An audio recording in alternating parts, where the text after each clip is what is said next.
This is the new Nokia 7 Plus.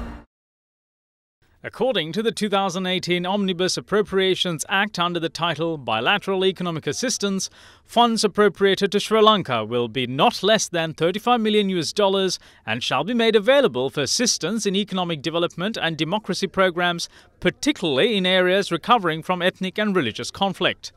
The Act further states that funds appropriated to the government may be available only if the US Secretary of State certifies and reports to the Committees on Appropriations. These conditions see that Sri Lanka repeals laws that do not comply with international standards for arrest and detention by security forces and ensuring that any successor legislation meets such standards, as well as increasing accountability and transparency in governance. The US also sets conditions that the government investigates allegations of arbitrary arrest and torture and supporting a credible justice mechanism in compliance with United Nations Human Rights Council resolution. It also includes returning military-occupied private lands in former conflict zones to their rightful owners or compensating those whose lands was confiscated without due process. The Act also states that a functioning Office of Missing Persons and assisting its investigations of cases of missing persons from internal armed conflicts and publishing lists of all persons who surrendered to such government